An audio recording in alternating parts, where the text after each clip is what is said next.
지난주에는 한방 눈도 오고 이런 초겨울이 온 것 같습니다. 하나님이 주시는 모든 자연의 아름다움을 날마다 느끼며 사는 여러분들이 되기 바랍니다. 오늘은 신앙의 클라이막스라는 제목으로 창세기 22장 말씀을 보겠습니다. 인생은 나이가 든다고 저절로 성숙해지는 것 아닙니다. 학생이 학교만 다닌다고 저절로 실력이 생기는 것 아니지요. 반드시 시험을 쳐야 합니다. 학생은 시험을 준비하면서 실력이 쌓입니다. 하나님은 우리 인생에도 시험을 하십니다. 그 시험은 우리를 망하게 하는 것이 아니라 더 성숙시키기 위함입니다. 여기서 우리는 우리 인생이 내 것이 아님을 알아야 합니다. 그것을 알기까지는 참 많은 시간이 걸립니다. 안타깝게도 많은 사람들이 죽을 때까지 인생이 자기의 것인 줄 알고 내 마음대로 살다가 결국 인생을 다 낭비하고 맙니다. 여러분, 우리 인생은 원래 그분의 것이었고 그분의 선물로 우리에게 잠깐 주신 것입니다. 하나님은 우리가 나이가 들면 들수록 우리 인생이 내 것이 아님을 자꾸만 가르쳐 주십니다. 우리 인생은 그분의 것이기 때문에 그분이 우리를 그냥 내버려 두지 않고 시험을 하셔서 성숙시키십니다. 창세기 11장부터 아브라함의 생애가 시작되는데 아브라함이 어떻게 믿음의 조상까지 가게 됩니까? 오늘 창세기 22장에 보면 믿음의 조상이 되는 마지막 테스트, 시험이 나옵니다. 1절을 읽을까요? 시작. 그 후에 하나님이 아브라함을 시험하시려고 그를 부르시되 아브라함아 하시니 그가 이르시되 내가 여기 있나이다. 이게 그 일 후에는 원어에는 그러한 일들 후에로 되어 있습니다. 다시 얘기하면 창세기 22장 1절에 나오는 그 일 이후에는 아브라함의 전 인생에 일어난 모든 일들 후에라고 하는 말입니다. 아브라함의 생애가 창세기 11장 말에 등장하는데 12장부터 창세기 12장부터 이제 주인공은 나와요. 하나님 본토 친척 아비 집을 떠나라 할 때 이제 아브라함의 생애가 시작이 되는 거예요. 두 분의 아내가 빼앗겼다가 살아난 일이 있었고 318명의 군사로 조카 롯을 구출해내는 일이 있었고 또 100세에 도무지 아들 낳을 수 없는 그런 상황에 아들이 태어난 일도 있었습니다. 지난 25년간의 세월은 그 어느 것 하나 하나님의 도움 없이 된 것은 하나도 없습니다. 그의 삶에 일어난 모든 일들은 하나님이 살아계신다라는 것을 체험하는 시간들이었습니다. 아브라함은 수많은 사건들을 통해 하나님의 살아계심을 체험하였고 마치 하나님이 바로 옆에 눈에 보이는 것처럼 믿기 시작했죠.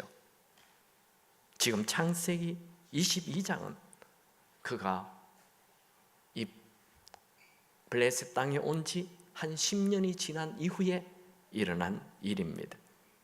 하나님은 아브라함에게 마지막 테스트, 시험을 하십니다.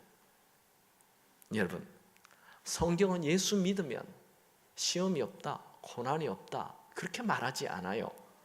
성경은 예수를 믿으면 고난을 통해 성숙된다 말하고 있습니다. 하나님은 시험을 통해 우리를 한 단계 높게 성숙시키십니다. 요셉은 아버지 야곱 밑에서 채색 옷을 입고 온갖 철부지로 자랐어요. 그런데 그가 17살 때 애굽에 노예로 끌려가면서 테스트, 시험을 받아요. 그가 그곳에서 조금 더 잘 살게 되자 하나님은 더 깊은 테스트, 시험을 하셔서 억울하게 감옥 안에 들어가게 됩니다. 그 테스트, 그 시험이 이 요셉의 믿음을 점점 크게 만들어 주었습니다. 요셉은 고난이 깊으면 깊을수록 하나님이 더 가까이 계심을 느꼈습니다. 하나님은 요셉을 애굽의 노예로 팔려가지 않게 하실 수 있습니다. 하나님은 요셉을 억울하게 감옥에 들어가지 않게 할 수 있습니다. 그런데 왜 허락하시죠? 그의 믿음을 자라게 하기 위하여. 여러분, 우리는 미래를 모르지만 우리 인생에 일어나는 모든 고난은 우리를 더 성숙시켜 줍니다. 시험 당하는 사람들에게 기쁜 소식은 하나님은 어떤 시험이든지 이기게 해주시고, 만약 우리가 이기지 못할 경우에는 피할 길을 주셔서 또 이기게 해주신다는 것입니다. 이건 제 얘기가 아니죠. 하나님 말씀, 고린도전서 10장 13절 말씀, 우리 암송 구절이죠. 다 같이 읽을까요? 사람이 감당할 시험 밖에는 너희가 당한 것이 없나니 오직 하나님은 미쁘사 너희가 감당하지 못할 시험 당함을 허락지 아니하시고 시험 당할 점에 또한 피할 길을 내사 너희로 능히 감당하게 하시느니라. 여러분, 우리 하나님은 우리의 현재도 아시고 미래도 훤히 아시는 분이시죠. 그러므로 그분을 끝까지 신뢰하시기 바랍니다. 우리의 고난, 우리 인생에 일어나는 모든 문제 뒤에는 하나님이 계십니다. 그래서 내가 당하는 고난 때문에 낙심하거나 절망하지 않아도 됩니다. 지금 당하는 고난이 너무너무 센 것 같습니까? 여러분, 이길 수 있습니다. 만약에 이기지 못하면 하나님은 피할 길을 주실 것입니다. 이제 아브라함이 이 시험을 어떻게 반응하는지, 어떻게 그 시험을 테스트를 통과하는지 우리가 같이 한번 살펴보기 원합니다. 첫 번째로 아브라함은 적극적인 순종을 합니다. 창세기 22장 2절을 읽습니다. 시작. 여호와께서 이르시되 내 아들 내 사랑하는 독자 이삭을 데리고 모리아 땅으로 가서 내가 네게 일러준 한 산 거기서 그를 번제로 드리라. 하나님은 아브라함에게 내 아들 내 사랑하는 독자 이삭이라고 말합니다. 이것은 지금 아브라함이 이삭을 얼마나 사랑하고 있는지를 보여주는 거지요. 아브라함은 100세에 낳은 이 이삭에게 푹 빠져서 살고 있습니다. 그 100세에 낳은 이삭은 아브라함의 비전이요, 꿈이요, 그의 모든 것이었습니다. 그 인생의 전부죠, 이삭이. 그런데 하나님께서 이 이삭을 모리아 산에 가서 번제로 드리라. 번제가 뭐예요? 죽여서 불태워 없애는 게 번제예요. 아브라함은 이런 말씀에 순종할 수 없습니다. 어찌 100세에 낳은 아들, 하나밖에 없는 아들을 죽여서 불태웁니까? 그런데 아브라함은 이 엄청난 테스트, 이 엄청난 문제, 도무지 해결할 수 없는 이 문제를 그는 어떻게 합니까? 아침에 일찍 일어나 이삭을 데리고 떠납니다. 3절 4절을 읽을까요?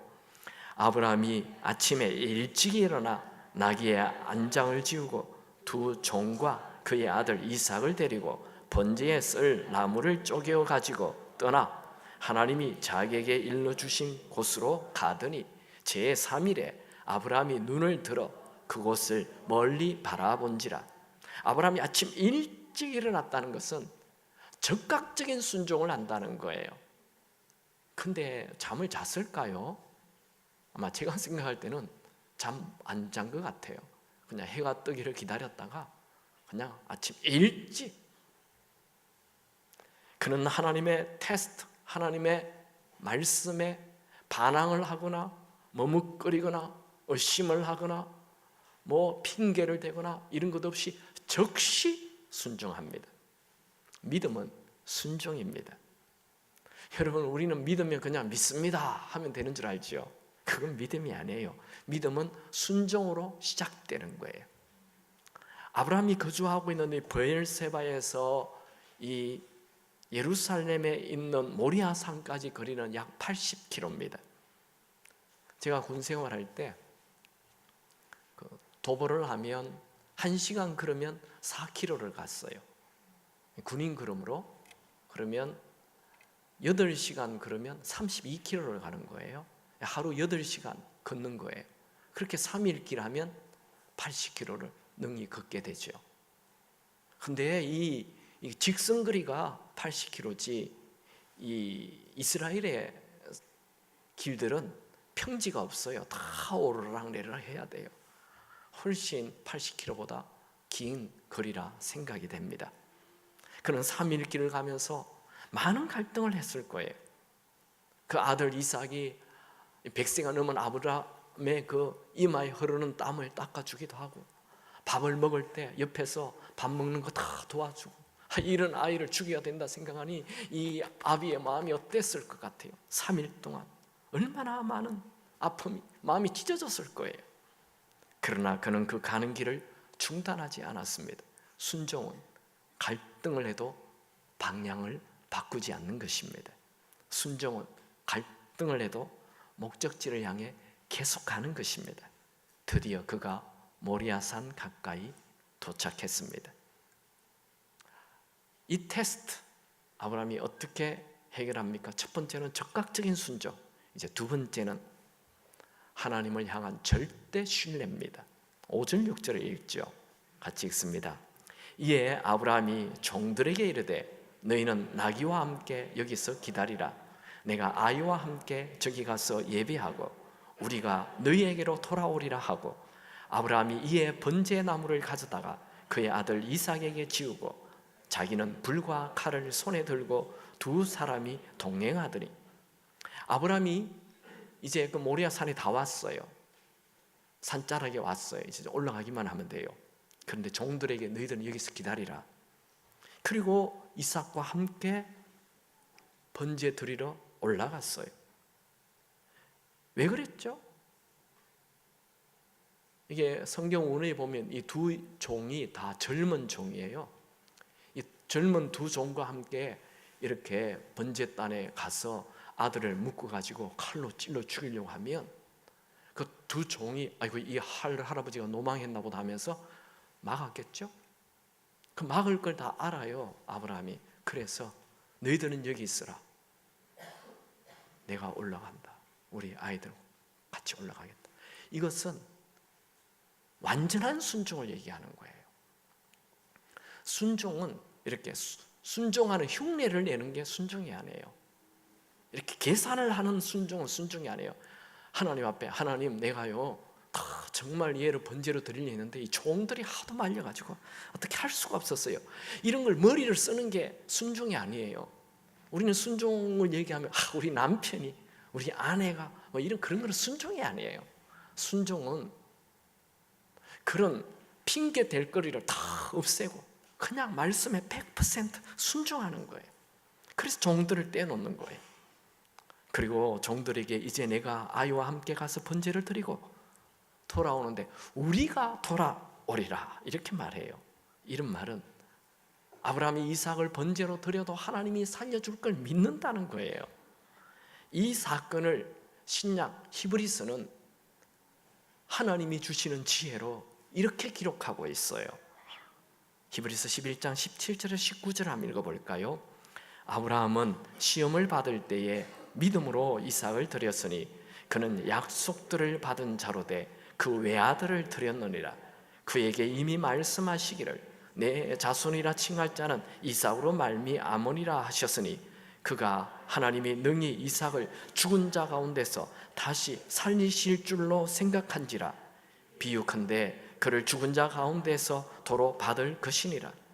이 아브라함의 순종에는 부활신앙이 있었어요. 하나님께서 내 자손을 하늘의 별처럼 하게 해주겠다. 그 말씀이 이루어지려면 이삭이 죽어도 살아나야 되는 거죠. 그래서 이삭이 죽어도 살아날 것을 믿었던 거예요. 아브라함의 순종 안에는 하나님을 향한 절대 신뢰가 들어있었습니다. 아브라함은 이삭에게 번제에 쓸 땔감을 등에 지우고 이제 불과 칼을 들고 올라갑니다. 이때 이삭의 나이가 몇 살이었을까요? 여기에 내가 아이와 함께라는 단어, 이 아이라는 히브리어는 나르라는 말인데 이것은 어린아이에서 청년까지 사용하는 말입니다. 이 이삭의 나이는 성경에 기록이 되어 있지 않는데 이 장작을 메고 올라가고 있거든요. 이 장작은 뭐 땔감 한두 개를 가져가는 게 아니에요. 소 한 마리, 양 한 마리 다 태우려면 장작이 꽤 많아요. 굉장히 많은 장작을 이 이삭이 메고 가고 있어요. 그러면 이삭의 나이가 정확하게 알 수는 없지만 힘센 청년인 것은 분명해요. 성경에 부모를 떠나는 장면들은 대부분 17살이에요. 성경에 처음 이스마엘이 떠나잖아요. 부모를 떠날 때 그때 이스마엘의 나이가 17세예요. 이삭이 젖될 때니까 보통 3살 정도에 젖을 때면 나이가 14살 차이니까 17살 때 이스마엘이 완전히 떠나요. 그리고 우리가 잘 아는 요셉도 17세에 부모를 완전히 떠나죠. 그리고 다윗이 기름 부음 받고 이 집을 떠나서 사울을 피해 도망 다니잖아요. 그 기름 부음 날 때가 16세, 17세 나이에 다니엘이 바빌론 포로로 끌려가죠. 그것도 나이가 17세 정도예요. 그래서 여러 가지로 생각해 볼 때 이삭의 나이가 17세쯤 된다 이렇게 생각이 됩니다. 근데 그게 싫으시면 어쨌든 얘는 10대는 분명합니다. 10대 나이 아주. 이제 이삭과 아브라함이 하나님 말씀하는 장소로 가고 있어요. 아들 이삭이 말을 꺼내요. 아버지, 불과 나무는 있는데 번제할 양이 어디 있습니까? 볼까요? 7절 8절 같이 읽습니다. 이삭이 그 아버지 아브라함에게 말하여 이르되 내 아버지여 하니 그가 이르되 내 아들아 내가 여기 있노라. 이삭이 이르되 불과 나무는 있거니와 번제할 어린 양은 어디 있나이까? 아브라함이 이르되 내 아들아 번제할 어린 양은 하나님이 자기를 위하여 친히 준비하시리라 하고 두 사람이 함께 나아갔어. 여러분, 이 아브라함의 아들 이삭은 참 성품이 좋은 청소년이에요. 아버지를 부를 때 내 아버지여 이렇게 불러요. 그때 아브라함의 대답이 그래 내 아들아 내가 여기 있노라. 여러분, 이 부자의 대화가 굉장히 따뜻하죠? 얼마나 부드럽습니까? 이런 말을 아들이 주고받고 할 때 또 이 아브라함이 자기 아들이 자기를 내 아버지요 하고 이렇게 물을 때 번제할 양이 어디 있냐고 물을 때 얼마나 마음이 아팠을까요? 아마 애간장이 탔을 거예요. 이삭은 땔감을 지고 갈 만한 힘 있는 청년이죠. 그는 충분히 이 상황이 뭔가 위험한 상황이라는 거 알아요. 그래도 묵묵히 아버지에게 순종하고 있어요. 아브라함은 아들의 질문에 믿음의 말을 합니다. 번제할 어린 양은 하나님이 친히 준비하시리라. 이런 것이 아브라함의 믿음이에요. 아브라함은 아들이 죽어도 살아난다는 믿음이 있었고 필요한 것은 하나님이 친히 준비한다라는 믿음이 있었어요. 그런데 이런 믿음 언제 생겼습니까? 우리 22장 1절에 보면 이 일 후에 그의 인생에 일어나는 모든 일들 후에 그가 이런 믿음이 절대적인 믿음, 이런 믿음은 숱한 체험으로 생겨진 것입니다. 아브라함이 처음부터 이런 절대적인 믿음을 가진 사람이 아니죠. 여러분, 믿음은 내 생각을 버리고 그분의 생각을 받아들이는 거예요. 믿음은 내 눈에 보이지 아니하는 하나님이 마치 내 눈에 바로 보이는 것처럼 행동하는 것, 그게 믿음이에요. 믿음은 아무리 큰 어려움을 만나도 낙심하거나 절망하지 않고 끝까지 하나님을 신뢰하는 것, 그게 믿음이죠. 다윗은 시편 31편 15절에 나의 앞날이 주의 손에 있사오니, 다윗이 맨날 사울 왕을 피해 들노산으로 들판으로 동굴로 도망 다녔잖아요. 그래도 앞날을 기대했어요. 내 앞날은 하나님 손에 있다. 그는 하나님의 살아계심을 믿고 하나님께서 자기 인생에 좋은 것을 채워준다는 것을 기대하며 살았던 거예요. 여러분, 지금 여러분이 아브라함과 같은 이런 어려움이 있습니까? 자기 아들을 죽이는 이런 기가 막힌 상황에 있습니까? 내가 도무지 해결할 수 없는 큰 문제가 여러분 앞에 막혀 있습니까? 그래도 순식간에 상황을 바꾸실 하나님을 신뢰하시기 바랍니다. 아브라함은 번제할 양은 하나님이 친히 준비하신다, 이런 절대 믿음 여러분에게도 있게 되길 축원합니다. 아브라함은 지금 말도 되지 않는 상황에 이런 얘기하는 거예요. 산꼭대기에서 무슨 양이 있어요. 그런데 하나님께서 예비하실 거다, 믿음의 말을 해요. 여러분, 인생 매일 노래 부르며 사시기 바랍니다. 어려운 일이 있어도 노래 부르세요. 부르신 곳에서 나는 노래하네, 어떤 상황에도 나는 노래하네. 부르신 곳에서 나는 노래하네, 어떤 상황에도 나는 노래하네. 할렐루야. 여러분, 하나님의 살아계신 믿습니까? 여러분에게 있는 큰 문제, 그 하나님의 테스트에, 하나님이 테스트할 때 우리를 완전히 죽게 하려고 테스트하겠습니까? 하나님의 살아계심을 믿으시기 바랍니다. 하나님을 절대 신뢰하시기 바랍니다. 최악의 상황에서도 최선을 기대하십시오. 그게 믿음이에요. 세 번째, 아브라함은 이 테스트를 어떻게 통과합니까? 세 번째로 그는 위험한 순종을 합니다. 9절을 보죠. 다 같이 읽습니다. 하나님이 그에게 일러주신 곳에 이른지라 이에 아브라함이 그곳에 제단을 쌓고 나무를 버려놓고 그의 아들 이삭을 결박하여 제단 나무에 놓고. 자, 여러분, 지금 아브라함이요, 제단을 쌓았어요. 그리고 나무를 탁, 이제 그 아들 등에 있는 그 땔감을 탁 끌어내려 가지고 이렇게 불 붙일 수 있도록 탁 했어요. 그 다음에는요, 그 청년 힘 있는 아들 이삭을 꽁꽁 묶었어요. 그런데 이삭이 왜 가만히 있죠? 이삭은 예수님의 상징이에요. 이 일이. 여러분 집에 아들을 이렇게 꽁꽁 묶으면 어떡할까요? 걔 어떻게 할 것 같아요? 아버지 노망했나 봐 하면서. 참, 여러분 아들 딸 잘 키우시기 바랍니다. 네. 지금 아브라함은 쇼를 하는 게 아니에요. 정말 아들 이삭을 번제단에 올려놓고 칼로 치려했어요. 창세기 22장 10절 다 같이 읽습니다. 손을 내밀어 칼을 잡고 그 아들을 잡으려 하니.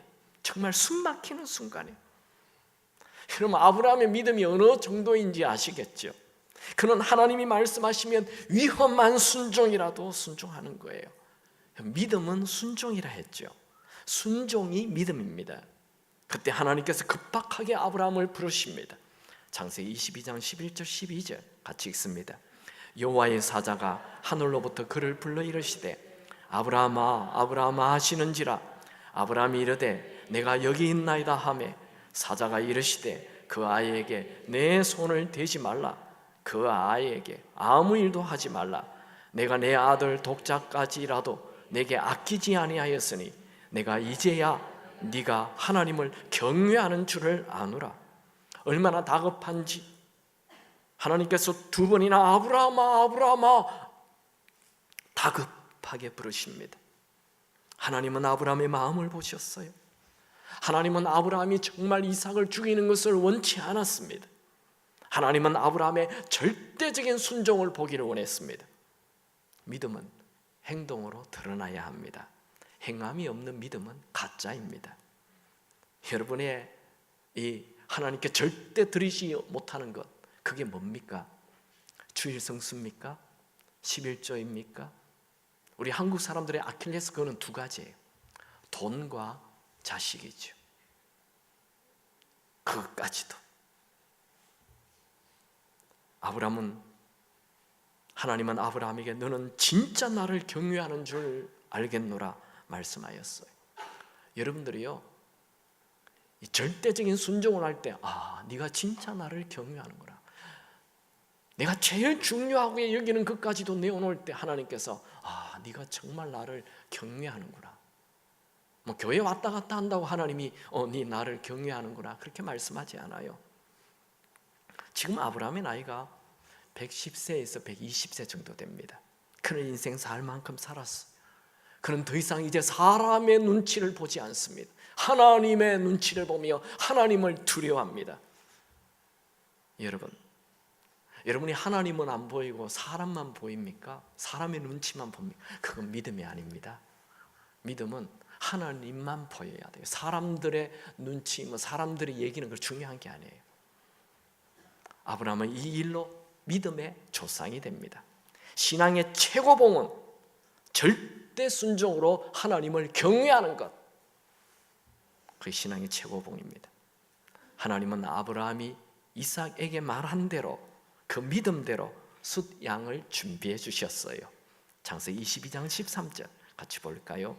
아브라함이 눈을 들어 살펴본 적 한 숫양이 뒤에 있는데 뿔이 수풀에 걸려 있는지라 아브라함이 가서 그 숫양을 가져다가 아들을 대신하여 번제로 드렸더라.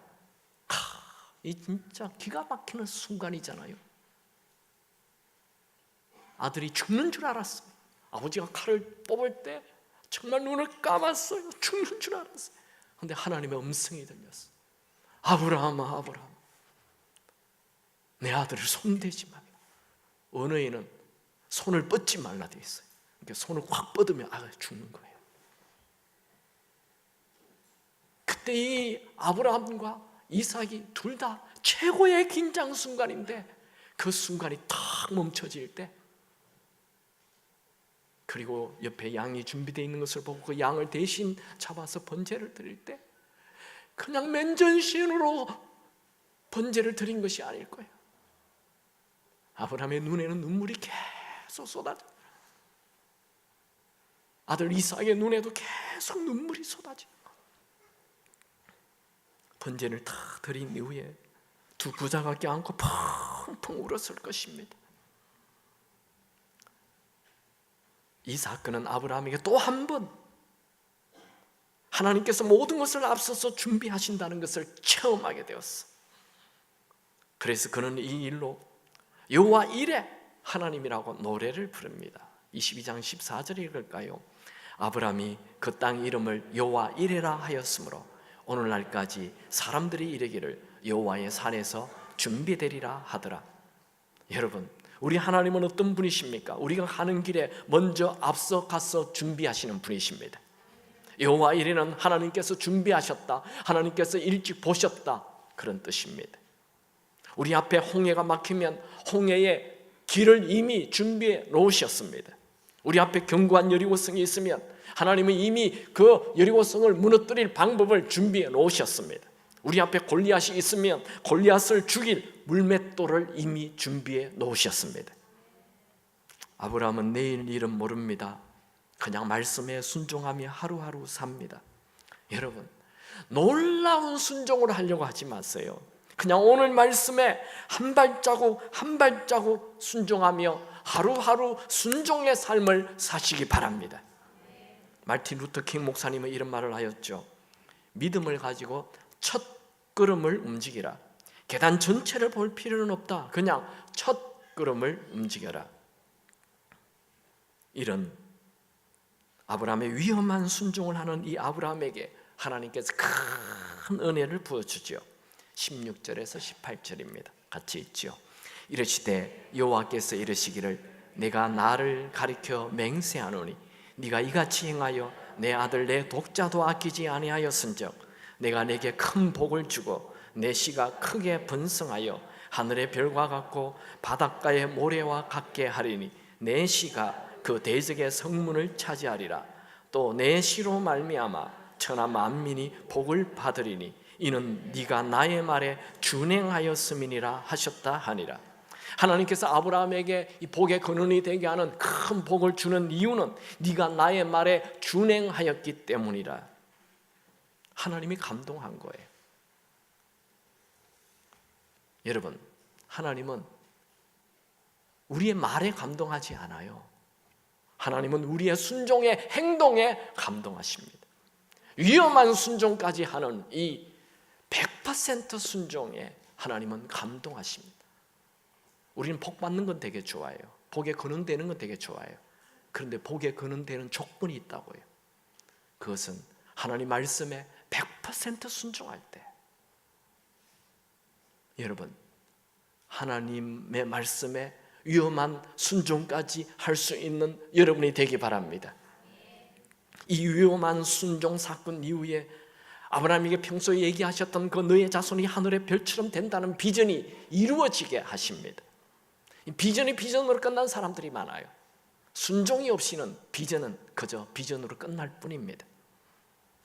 하나님은 아브라함의 씨가 대적들의 성문을 다 부수고 차지하는 자가 된다 말씀하셨습니다. 이게 준행했다라는 말은 즉각적인 복종을 말합니다. 이 즉각적인 복종은 하나님의 능력을 불러옵니다. 순종에는 언제나 큰 은혜가 있습니다. 순종은 모든 축복의 문을 여는 열쇠입니다. 여러분 인생에 이런 100% 적극적으로 순종하는, 위험한 순종을 하는 이런 순종이 있게 되기 바랍니다. 주를 위해 아낌없이 순종하는 위험한 순종에는 내가 상상도 할 수 없는 하나님의 은혜가 있습니다. 구세군 창시자 윌리엄 부스는 이런 말을 했어요. 한 인간의 능력은 하나님에게 얼마나 순종하느냐에 따라 설명이 된다. 많이 순종하면 많이 쓰임받고, 작게 순종하면 작게 쓰임받는 것이죠. 여러분, 우리는 이 땅에 태어날 때, 제가 창세기 앞부분에 할 때 얘기했는데, 우리가 왜 태어났다고요? 하나님께 순종하기 위해 태어난 존재입니다. 우리는 성공하기 위해 태어난 게 아니에요. 우리는 순종하기 위해 태어났어요. 다시 얘기하면 우리는 하나님께 쓰임받기 위해 태어났습니다. 순종하는 자만 쓰임받거든요. 여러분 인생에 큰 위기가 왔습니까? 큰 믿음을 보일 기회입니다. 큰 순종을 보일 기회입니다. 여러분 위기가 크다고 절망하지 마시고 여호와 이레의 하나님을 믿으시기 바랍니다. 저는 오늘 이 엄청난 테스트, 시험을 통해 한 가지만 더 생각해 보기를 원합니다. 순종에는 내가 죽는 순종을 통과해야 됩니다. 오늘 이 장면을 제가 신앙의 클라이막스라고 제목을 붙였어요. 순종의 마지막 테스트는 내가 죽는 것입니다. 아브라함 창세기 22장 여기에 도착하기 전에 아브라함에게는 수많은 순종의 사건이 있었죠.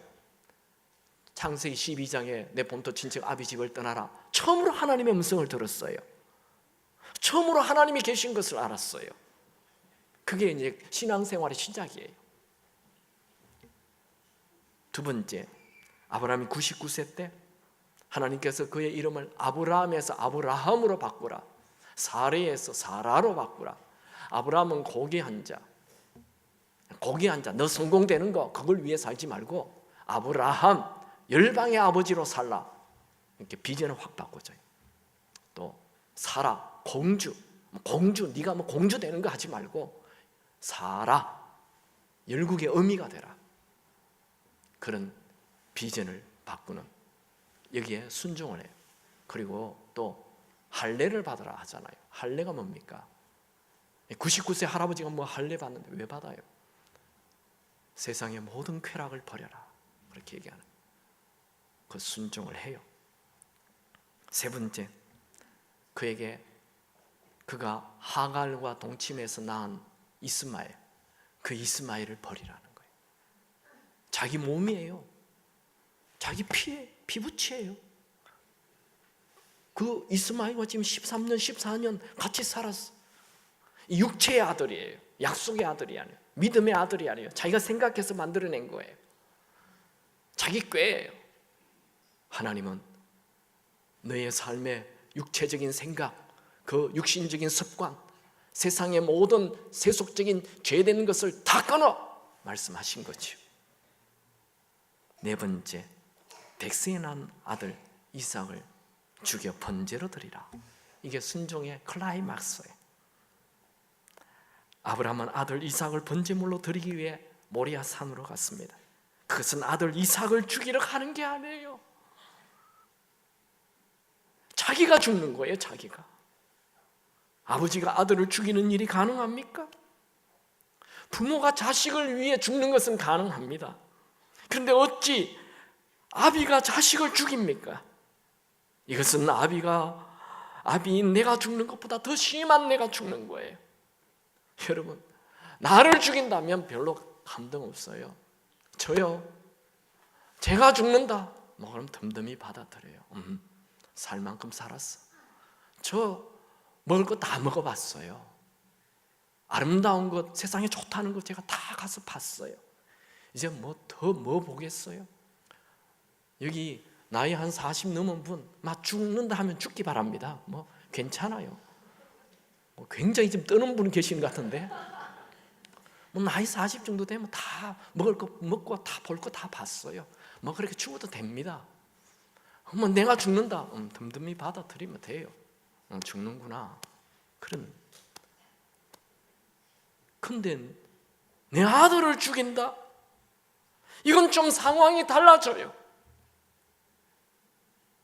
저는요, 성경, 제가 지금 벌써 목사 된 지 91년도에 목사가 됐으니까 뭐 꽤 오래됐습니다.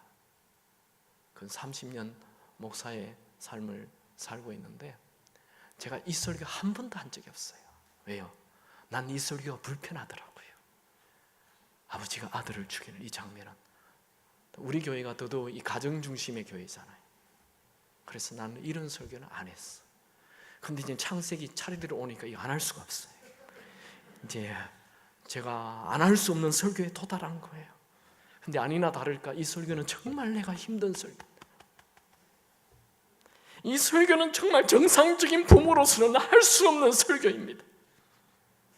저는 이 본문을 보면서 내가 내 자식을 죽인다 생각하니 눈물이 나서 온 걸을 설 수가 없었어요. 아니, 내가 주인날 설교를 할 수 있을까?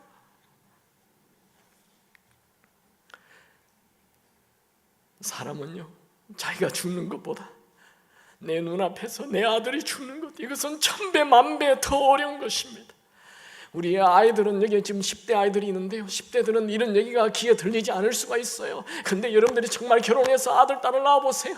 내 아들이 10대 되는 아들을 아버지가 죽인다고요? 그건 불가능한 일입니다.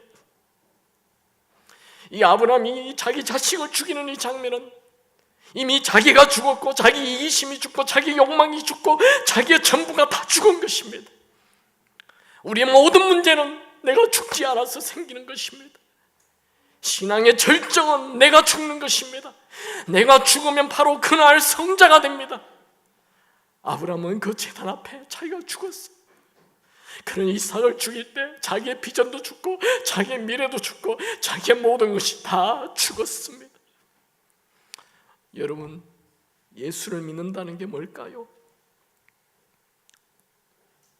저는 나를 믿고, 내 신령 믿고, 내 직장 믿고, 내 돈 믿고 살았죠. 그런데 예수를 믿는 순간 내가 죽고 예수가 내 주인이 되는 거예요. 예수를 믿는 것은 내가 죽고 내 안에 예수가 주인으로 들어오는 거예요. 여러분, 아브라함이 이삭을 죽이는 이 모리아 산은 성경에 3번 등장해요. 처음 아브라함이 그 모리아 산 앞에서 죽어요. 이 모리아 산은 나중에 솔로몬이 성전을 짓는 장소가 됩니다. 역대하 3장 1절에 솔로몬이 예루살렘 모리아 산에 여호와의 전 건축하기를 시작하니, 성전이 뭡니까? 성전은 양 잡아 죽이는 곳이 성전입니다. 죄 문제 해결하는 곳입니다. 그리고 3번째, 이 모리아 산은 예수님이 이 산에 올라가서 인류의 모든 죄를 지고 십자가에서 죽으십니다. 즉 모리아 산은 내 죄가 죽는 곳이에요. 내가 죽는 곳이에요. 모리아 산은 내 옛사람, 내 멋대로 살고자 하는 내가 죽는 곳입니다. 로마서 6장 6절에 우리가 알거니와 우리의 옛사람이 예수와 함께 십자가에 못 박힌 것은 죄의 몸이 죽어 다시는 우리가 죄에게 종로로 타지 아니하려 함이니. 그럼 죄가 뭐예요? 우리는 보통 죄라 그러면 살인하고 간음하고 도둑질하고 뭐 속이고 시기 질투 뭐 이런 것들을 죄로 알고 있죠. 그건 죄의 열매. 죄의 뿌리는 바로 내 멋대로 살고자 하는 나, 하나님과 상관없이 내가 주인 되어 사는 나, 그게 아담이에요. 아담이 왜 선악과를 먹었습니까? 그거 먹으면 하나님처럼 된다니까. 네가 피조물이 아니고 네가 이제 하나님 되어서 네 마음대로 살 수 있다. 그래서 먹은 거예요.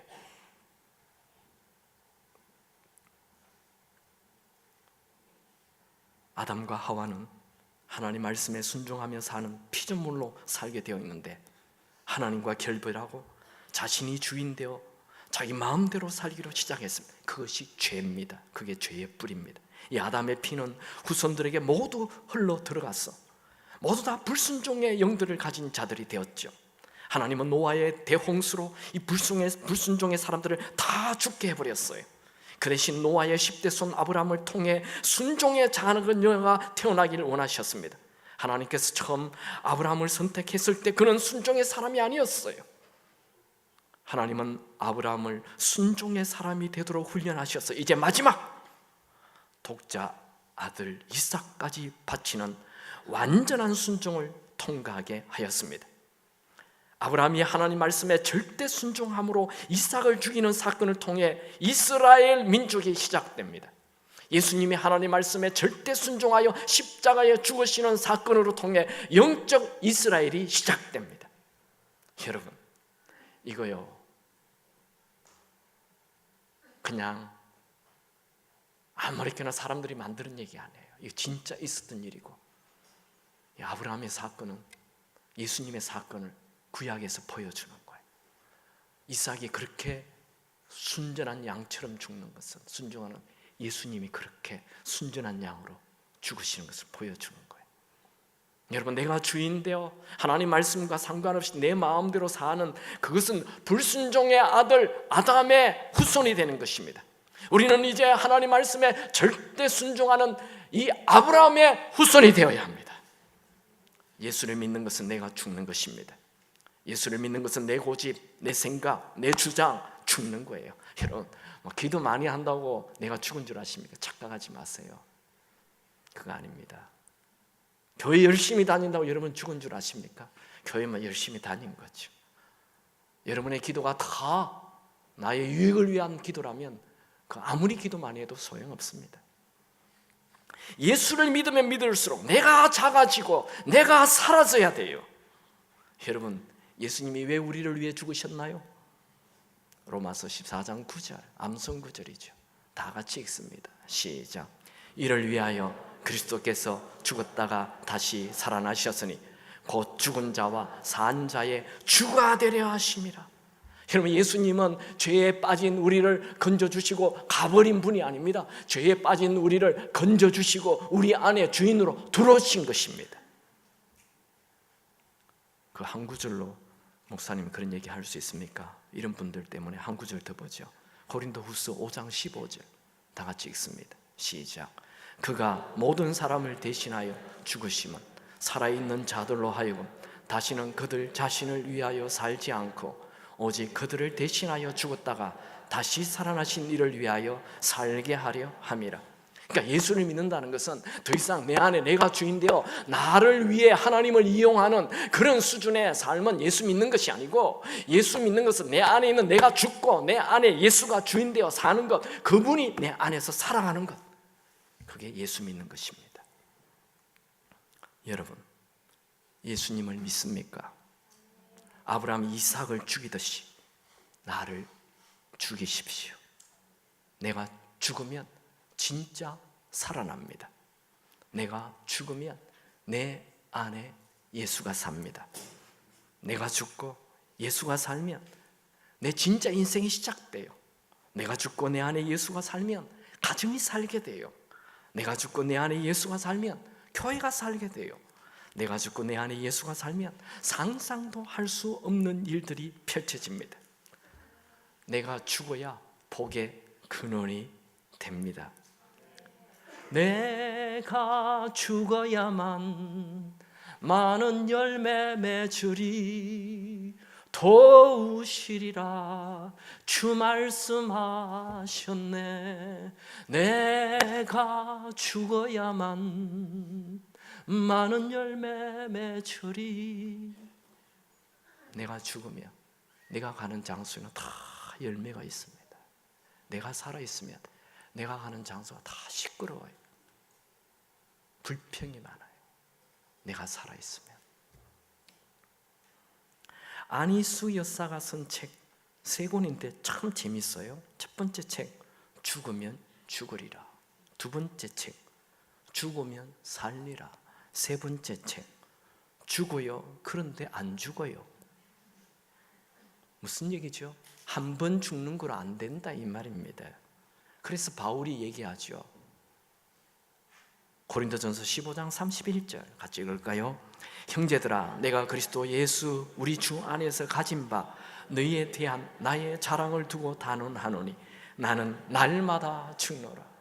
야, 바울이 얼마나 대단한 사람인데, 그는 아침에 일어나자마자 나는 날마다 죽노라. 날마다 죽는 게 습관이 돼야 됩니다.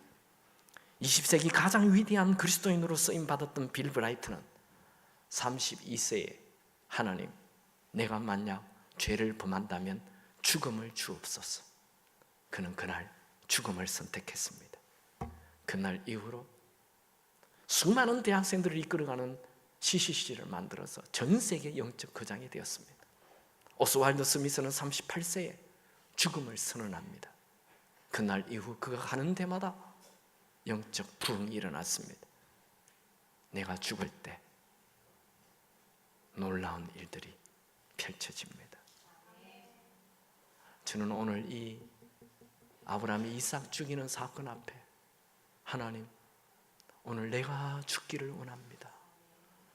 교인들이 죽는 건 내버려두고요, 여러분 죽거나 말거나 마음대로 하세요. 근데 저는 제가 죽기로 결심했어요. 하나님 아버지, 제가 죽겠습니다. 말씀을 정리하죠. 아브라함이 이 어려운 테스트를 어떻게 통과합니까? 첫 번째, 즉각적인 순종을 합니다. 두 번째, 절대 하나님을 신뢰했습니다. 세 번째, 위험한 순종을 했습니다. 로마서 1장 5절에 보면 믿음은 순종으로 시작된다 말씀합니다. 순종 없는 믿음이란 없습니다. 하나님은 제사 예배 드리는 것보다 순종하기를 더 원하십니다. 여러분 죽기까지 순종할 수 있게 되기 바랍니다. 여러분의 인생의 주도권을 그분께 드리십시오. 믿음으로 순종하면 우리의 기대를 뛰어넘어 놀라운 일들을 베풀어 주실 것입니다. 우리가 상상도 할 수 없는 일들이 일어날 것입니다. 오늘 하루도 하나님을 경외하며 그분께 순종하며 사십시오. 내일 일은 그분이 다 알아서 해 주실 것입니다. 찬양하죠.